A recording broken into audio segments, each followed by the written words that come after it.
இதுதான் எங்களின் சிங்க பெண்கள். பேசாத பேச்சை பேசுவார்கள், கேட்காத காதுகளுக்கு கேட்கும். இதுவரை வராத மாற்றம் தமிழ் நிலப்பரப்பில் வரும். அடுத்து தலைமை கழக நிர்வாகிகள் தலைவர் முன்னால் பேச இருக்கிறார்கள். அடுத்து வர இருக்கிற தம்பி நம்மை பார்த்து சத்தமிடுகிற எதிரிகளை கூட முத்தமிட வைத்த ஒரு தம்பி, இணை செய்தி தொடர்பாளர் எஸ் ரமேஷ் அவர்களை அன்போடு அழைக்கிறேன்.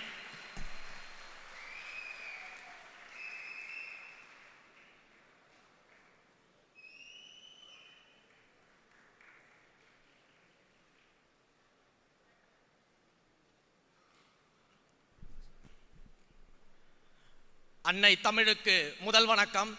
என் உயிரான அண்ணன் தலைவர் தளபதி அவர்களுக்கு உயிர் வணக்கம். எங்கள் தலைவரை ஈன்றெடுத்த தந்தைக்கும் தாய்க்கும் இந்த அரங்கில் வீற்றிருக்கக்கூடிய அனைத்து தோழர்களுக்கும் எனது அன்பு வணக்கம். ஒரு மாபெரும் புரட்சி, மக்கள் புரட்சி, அரசியல் புரட்சியை தமிழக வெற்றி கழகம் என்ற மாபெரும் இயக்கத்தின் மூலமாக தளபதியாக முன்னின்று நம் தலைவர் நடத்தி கொண்டிருக்கிறார். நாம் எல்லாம் அதில் பயணித்துக் கொண்டிருக்கிறோம். புரட்சி என்பது சாதாரண வார்த்தை அல்ல. அது ஒரு சக்தி, அது ஒரு உணர்வு, அது ஒரு மாற்றத்தின் துவக்கம், அது முடிவில்லாத முயற்சி. இந்த புரட்சி என்ன செய்யும் தெரியுமா? இந்த புரட்சி அடக்குமுறைகளை ஒடுக்கும், அநீதிகளை அழிக்கும். மக்கள் மனதிலிருந்து இந்த புரட்சி துவங்கி அதே மக்களின் நல் வாழ்வை மேம்படுத்தும். அத்தகைய மாபெரும் புரட்சியில் நம்முடைய தலைவர் நம்மையும் ஒரு அங்கமாக மாற்றி இருக்கிறார்கள் என்றால் நாம் நம் தலைவருக்கு என்ன செய்ய போகிறோம்? தலைவா, ஒன்றை மட்டும் சொல்லிக் கொள்கிறேன். இந்த புரட்சி வெற்றியை நோக்கி போய் சேராமல் ஒரு நாளும் தடம் மாற மாட்டோம், வழி மாற மாட்டோம், ஒரு நாளும் விழிமூட மாட்டோம் என்பதை மட்டும் உறுதியோடு இந்த இடத்தில் நான் தெரிவித்துக் கொள்கிறேன். சரி, இப்ப புரட்சியின் தேவை என்ன? நம் தலைவர் எதற்காக தேவை? நம் கழகம் எதற்காக தேவை? இப்படிலாம் நிறைய பேர் கேள்வி கேட்பாங்க. அவர்களுக்கெல்லாம் நாம பதில் சொல்றதை விட இன்றைக்கு மக்களே பதில் சொல்லிக் கொண்டிருக்கிறார்கள். என்ன பதில் சொல்லிக் கொண்டிருக்கிறார்கள் தெரியுமா? கருவில் இருக்கும் பெண் குழந்தை முதல் வயதான பாட்டி வரைக்கும் பெண்களுக்கு பாதுகாப்பில்லாத ஒரு ஆட்சியை நடத்தி கொண்டிருக்கக்கூடிய இந்த ஆட்சியாளர்கள் தேவையில்லை. தங்கள் வீட்டு பெண்களுக்கு அண்ணனாக, தம்பியாக, பிள்ளையாக பாதுகாப்பு கொடுக்க எங்கள் தலைவர் தளபதி அவர்கள் தான் வேண்டும் என்று மக்கள் சொல்லிக் கொண்டிருக்கிறார்கள். தினந்தோறும் கொடூர கொலைகளும் கொள்ளைகளும் பாலியல் குற்றச்சாட்டுகளும் நடந்து கொண்டிருக்கக்கூடிய இந்த சமுதாயத்தில் சட்ட ஒழுங்கை பாதுகாக்காமல் வேடிக்கை பார்த்து கொண்டிருக்கக்கூடிய ஆட்சியாளர்கள் தேவையில்லை.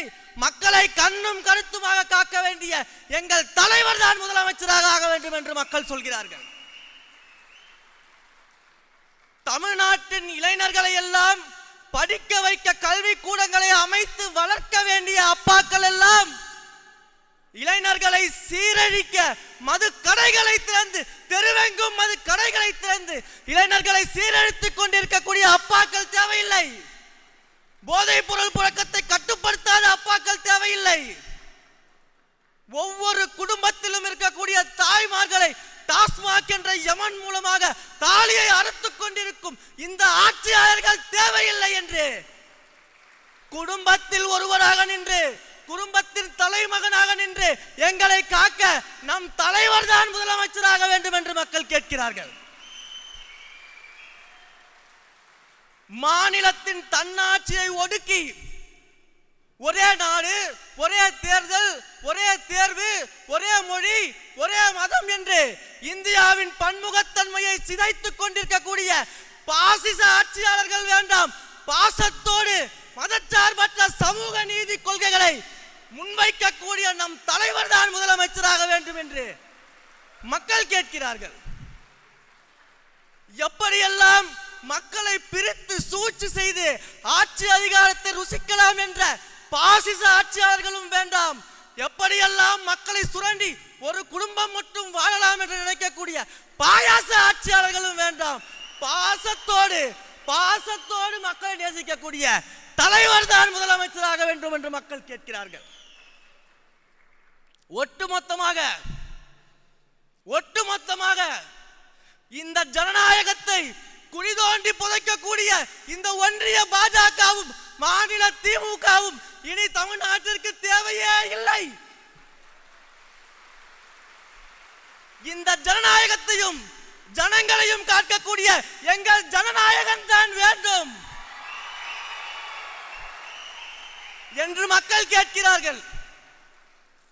இதுதான் இன்றைக்கு மக்களுடைய பார்வையாக இருக்கக்கூடியது. புரட்சி தலைவர் எம்ஜிஆர் அவர்களுக்கு பிறகு தன்னுடைய ரசிகர்களையும் கோடான கோடி மக்களையும் வாக்காளர்களாக இந்த கழகத்தின் தோழர்களாக மாற்றக்கூடிய ஒரே வல்லமை படைத்த தலைவர் நம்முடைய தலைவர். உடனே ஒரு கும்பல் கிளம்பிடுவாங்க. ஒரே எம்ஜிஆர் தான், எம்ஜிஆர் மாதிரி எல்லாம் வர முடியுமான்னு கேட்பாங்க. எங்கள் தலைவரே சொல்லிவிட்டார் எம்ஜிஆர் என்றால் அது ஒருவர் தான் என்று. ஆனால் இன்றைக்கு நான் சொல்கிறேன், எப்படி எம்ஜிஆர் என்றால் ஒருவர் தான், அவரை போல வர முடியாது என்று இன்று பேசுகிறீர்களோ, இன்னும் 100 ஆண்டு கழித்து தளபதி என்றால் ஒருவர் தான், தலைவர் என்றால் ஒருவர் தான். அவரை போல ஒரு முதலமைச்சர் இனி கிடைக்க மாட்டார், அவரை போல நல்லாட்சி கொடுக்க மாட்டார் என்று வருங்காலம் பேசக்கூடிய தளபதியாக நம் தலைவர் இருப்பார். மக்களை சந்திக்கல, களத்துக்கு வரல, இப்படியெல்லாம் கதை சொல்லி குட்டி கரணம் போட்டு குறை வித்தை காட்டுவார்கள். ஆனால் இன்னும் பெருமையும் பேசிக் கொள்வார்கள். நாங்கள் பாரம்பரிய கட்சி, 50 ஆண்டு கால கட்சி, தாத்தா காலத்து கட்சி, இந்தியாவிலேயே மாபெரும் மாநிலங்களை எல்லாம் ஆட்சி செய்யக்கூடிய கட்சி என்றெல்லாம் சொல்லிவிட்டு ஊரெங்கும் மேடை போட்டு எங்கள் தலைவரை பற்றியும் எங்கள் கழகத்தை பற்றியும் இரவு வீட்டில் ஒப்பாரி வைக்கும் கிழவி போல அழுது கொண்டிருக்கிறீர்களே, இதை விட வேற என்ன சான்று வேண்டும்? எங்கள் தலைவர் களத்துக்கு சென்று சேர்ந்து விட்டார், மக்கள் மனதிற்கு சென்று சேர்ந்து விட்டார், வெற்றியை நோக்கி சென்று சேர்ந்து விட்டார். அதற்கு இதுவே ஆதாரம். இவ்வளவு அரசியல் பேசுகிறோம், இவ்வளவு அதி தீவிரமாக அரசியல் மயப்படுத்தப்பட்டிருக்கிறோம். நம்மளை நோக்கி இவர்கள் எழுப்பக்கூடிய ஒரு ஏளனமான விமர்சனம், சின்ன பசங்க பேசுறாங்க, சின்ன பசங்க கட்சியில் இருக்கிறாங்க என்றெல்லாம் பேசுகிறார்களே. மேடைக்கு மேடை ஏறி நாடகம் போட்டு மக்களை ஏமாற்றி இளைஞர்கள் அரசியலுக்கு வரணும், அரசியல் புதுமை பெறணும், புது ரத்தம் பாய்ச்சணும் என்றெல்லாம் பேசிவிட்டு இன்று உங்களை நோக்கி கேள்வி எழுப்பும் போது எங்களை போன்ற இளைஞர்களை சின்ன பசங்க என்று சொல்றீங்களே, உங்க பயம் நல்லாவே புரியுது, உங்க பயம் நல்லாவே புரியுது. ஆனா எழுதி வச்சுக்கோங்க, இந்த சின்ன பசங்க 2026 தேர்தலில் உங்கள் ஆட்சிக்கு முடிவுரை எழுதி எங்கள் தலைவரின் நல்லாட்சிக்கு துவக்க உரை எழுதுவோம். இதை நடத்தியே தீர்வோம். எத்தனை அதட்டல்கள், உருட்டல்கள், மிரட்டல்கள் வந்தாலும் அஞ்ச மாட்டோம். தேர்தல் களத்தில் உங்கள் கதை முடிக்கும் வரை ஓட மாட்டோம். என்னுடைய உரையின் இறுதியாக சுருக்கமாக ஐயன் வள்ளுவனின் வாக்கை மட்டும் சொல்லி நான் விடைபெறுகிறேன். முறை செய்து காப்பாற்றும் மன்னவன் மக்களுக்கு இறையென்று வைக்கப்படும். நீதி தவறாமல் மக்களுக்காக கடமையாற்றக்கூடிய ஆட்சியாளர் கடவுளாக போற்றப்படுவார். நம் தளபதி வரும் காலத்தில் மக்கள் மனதில் போற்றப்படுவார், போற்றப்படுவார், போற்றப்படுவார். 2026 தமிழக வெற்றி கழகத்தின் ஆட்சி அமைகிறது. தலைவர் முதல்வர் ஆகிறார், நல்ல ஆட்சி கொடுக்கிறார் என்பதில் எந்த மாற்று கருத்தும் இல்லை.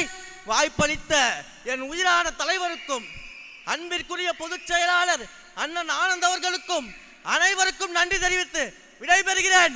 வெற்றி நிச்சயம்.